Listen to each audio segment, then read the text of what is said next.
A breaking update, this is just out today, that Vitaly essentially thinks he can buy out the Philippines. This has been his consistent strategy. Vitaly's appeal to dismiss the case because he is having mental health issues inside prison. Vitaly wrote him a letter. So Vitaly personally wrote a letter to Romula asking for forgiveness and asking to be let go. Guys, we've got some breaking news. Vitaly Zdoverskyi is reportedly planning an escape from the Philippines, and he's serious about it. He already made an appeal to the Philippine authorities, claiming he's now mentally ill and asking them to drop his charges. But guess what? The Philippine authorities aren't falling for it. They're not stupid enough to believe Vitaly's latest demonic strategy. Prosecutors are saying there is sufficient evidence. They don't need anything else. They've got everything they need. And there's more. We've just received an update that Vitaly's family has gathered in the Philippines to help him out. Now that his father has arrived too, what does that mean? Does that make any difference? So yeah, there's a lot to cover today. Let's not waste a second. Let's get into the video. So guys, here's what actually happened. The Philippine authorities are seriously investigating Vitaly Zdoverskyi, and they're going to punish him. At first, they hit him with multiple charges. But here's the thing. The Philippines isn't the kind of country that throws charges around without solid proof or evidence. That's why some of the charges against Vitaly were dropped. For example, the theft charge was just eliminated due to lack of evidence. But not everything got wiped clean. The unjust vexation charge still stands, and the authorities actually found solid evidence for that one. The Office of the City Prosecutor in Taguig has approved the filing of unjust vexation charges in court against detained Russian vlogger Vitaly Zdoverskyi. However, the charge of theft against Zdoverskyi was dismissed. The case stems from the Russian's stunt last March 31, where he harassed security guards at the BGC in Taguig and uploaded a video to his YouTube channel. Now, there have also been other incidents of Zdoverskyi making fun of Filipinos, which forced authorities to arrest him. He remains under the custody of the Bureau of Immigration. Now, when Vitaly heard that one of his charges was dropped, he came up with a demonic plan. He thought, if they've already eliminated one charge, maybe I can get the rest dropped too, if I make it look like I'm mentally unwell. So what did he do? He started playing the health card. Vitaly tried to excuse his actions by claiming he's dealing with mental health issues. And let's not forget, he's already admitted in the past that he used substances regularly. What do you think the worst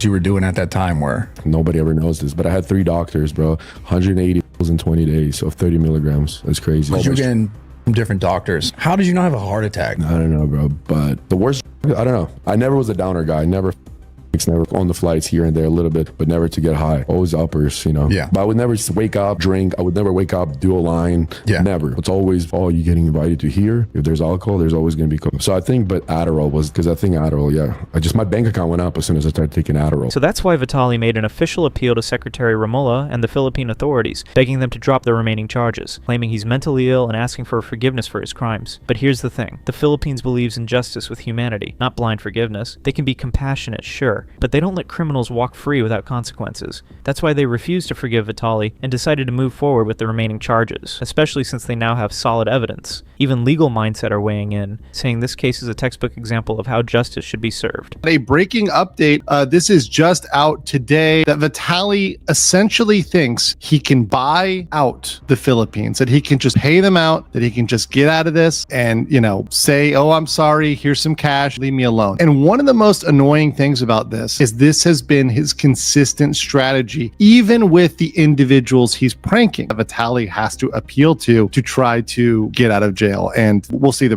response here. Reasonable certainty of conviction para sa krimeng unjust vexation. They've got him, boys. Unjust vexation. Prosecutors are saying there is sufficient evidence. They don't need anything else. They've got everything they need to convict him of that. The Justice Department is going forward with the cases against Russian vlogger Vitaly Zdoverskyi, despite Vitaly's appeal to dismiss the case because he is having mental health issues inside prison. So he begged for them to let him go because he's having mental health issues, and they said, no, we're going forward with it. So note that. Anybody says he's going to get out because he claims, ooh, my feelings are hurt or whatever, not going to happen. According to Interior Local Government Secretary John Vic Romula, Vitaly wrote him a letter. So Vitaly personally wrote a letter to Romula asking for forgiveness and asking to be let go. Romula said, he wrote me a letter and states he is suffering from mental health issues. What is his plea? And that is to drop the cases, and he says he is sorry and asking for forgiveness. So as you just heard, Vitaly's plan completely failed. The Philippine authorities officially rejected his appeal. They're not buying the mental illness excuse, and they've decided to move forward with justice. But this isn't the end of the story. Vitaly's still playing dirty. Now, reports are coming in that Vitaly's father, who is also in the Philippines, might be trying something behind the scenes, possibly working to help his son escape or manipulate the case. And if you watched my previous video, you'll remember I exposed a shocking plan where Vitaly and his mother allegedly tried to bribe the authorities. In this video, another YouTuber has stepped in and exposed even more. He said, even if Vitaly brings his whole family here, and all 10 million of his followers show up at the court, it won't matter. Vitaly won't survive this. Vitaly, the YouTuber, now that his father has arrived to, what does that mean? Does that make any difference, really? Is this going to change the history? I mean, the history meaning what's going to be the destiny? I mean, the destiny of a young man. In his case, still mature. I mean, maturing meaning the crazy thing that he did and for which he's in trouble because he has broken the law. But now does that make any difference that his father arrived to the Philippines to see his son? What if now that the father is there, is that going to make any difference? What if the grandmother arrived to the Philippines? The grandmother, the uncle, the mother, the cousin, his other siblings, his other family members, friends. I mean, his followers in YouTube. What if they make, they arrive in this court, if he has 10 million followers, only like 100,000 people arrive to the court. Does that make any difference? Now, you might be wondering, why did the Philippine authorities dismiss the theft charge, and what will happen next? Well, we've got a report from a legit source within the Philippine legal system. Let me break it down. Official legal report, Vitaly Zdoverskyi. Case update. One of the theft charges was recently dismissed after Philippine authorities reviewed the evidence and found it insufficient to support the allegation. Under Philippine law, charges cannot proceed without concrete and verifiable evidence, especially in criminal cases, which is why the theft claim was dropped. Despite this dismissal, Vitaly is still facing serious legal consequences. Authorities confirmed that the remaining charges, particularly those related to unjust vexation, are backed by strong digital evidence taken directly from his live streams, which reportedly show him harassing and intimidating local citizens. Philippine officials are also considering further legal action, including declaring Vitaly a persona non grata, which would result in a permanent ban from re-entering the country. The case has drawn massive public attention and sparked debates around foreign influencers disrespecting local laws, with government officials emphasizing that no one, regardless of fame or follower count, is above the law. Now, a Philippine lawyer has also raised concern about this issue, stating that Vitaly can't undergo deportation proceedings without any active charges. Already filed cases against him and that he is in detention with the Bureau of Immigration. So I'm assuming he's undergoing deportation proceedings together with criminal charges. So just to give you an idea, for the criminal cases that was already most likely filed or probably will be filed against him, it's basically bailable offenses that they charge him with, the unjust vexation and a couple of theft cases. Those are all bailable crimes here in the Philippines.